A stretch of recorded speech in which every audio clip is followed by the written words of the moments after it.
Action. এই শোনো, কও। একটা কথা বলি। কি কথা বলবো? কিছু মনে করবে না তো? আরে মনে করার কি আছে, কও। আমার না কিছু টাকা দরকার। কি টাকা দরকার। তোর ওই দিন না 5,000 টাকা দিলাম আমি 2 দিন আগে? তা শেষ, কিছু কেনাকাটা করছি, সে 5,000 টাকার কি হয়? এখন মার্কেটে দুটো জিনিস দেখছি, আমার অনেক ভালো লাগছে, এটি তোমার লাগবে। তোমার আজকে তুমি আমার পিছে 10,000 আমি টাকা বলি দেবে। শোনো, তোমার পিছে মাসে আমার 50 থেকে 60,000 টাকা খরচ হয়। আর তুমি মানে ওই 2 দিন আগে 5,000 টাকা নিয়ে আবার 10,000 চাইতেছো, তার মানে কি আমার কি লাখ লাখ টাকা মানে ইনকাম আছে মাসে যে তোমার পিছনে আমি খরচ করবো খালি? তুমি এখনই দিতে পারো না সামান্য 10,000 টাকা, তাহলে তুমি বিয়ের পর আমার কিভাবে চালাবা? 10,000 টাকা দিবা? 10,000? দাও না। তোমার 2 দিন আগে আমি 5,000 টাকা দিলাম। এমন করো না, দাও না।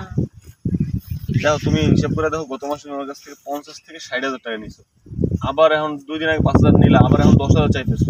আমার কি টাকশাল আছে যে আমি ছাপা মার তোমার দিন? একটা মেয়ে মানুষের সর্বোচ্চ বড় জোর 2,000, 3,000, 5,000 টাকা লাগতে পারে মাসে। আরে তুমি কার কাছে টাকা চাচ্ছ? ওই ফকিনের বলার কাছে টাকা, ওই তোমার 10,000 টাকা চাইতেছো। কোনো তুমি যদি ওর বাইক থেকে এখন নাইমা যাও, ঠিক আছে, এলাও 50,000 বান্ডিল। এটা কত? 50 আরো লাগবো? এই লাও 1 লাখ, ঠিক আছে, 1.5 লাখ দিলাম। তুমি অন্ত নাইমা আমার লগে আও। শর্ট পকিনি। এই খারাপ চলে গেছে। আর চিনো তুমি? তুমি আমাকে এত করে চিনো? ওই যে আমার বাসার কেয়ারটেকার। আমার স্যার, আমার বস।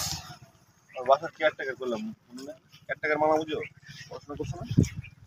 ও অশিক্ষিত, পড়াশোনা করলে অশিক্ষিত রয়ে গেছে। কেয়ারটেকার মানে একটা বাসা দেখাশোনা করার জন্য একটা লোক রাখে, এই কাজটাও করে, চাকরিটাও করে আমার বাসায়। তুমি টাকা দেখা, নগদ টাকা দেখা তুই হচ্ছে ওর লাগে যাইতেছো গা নগদ পোল্টি? হ্যাঁ স্যার, এই ক্ষমাটা এরকম তো ছিল না কখনো।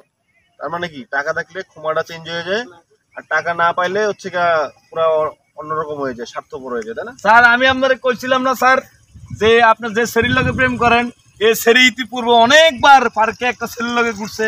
আমি কইছিলাম আমরা তো আমারে চাকরির থেকে বিদায় করতে চাইছিলেন। আজকে আপনি দেখছেন স্যার, আজকে আমার টাকা দিছেন, এই টাকা দিয়ে পরীক্ষা করে দেখা দিলাম স্যার।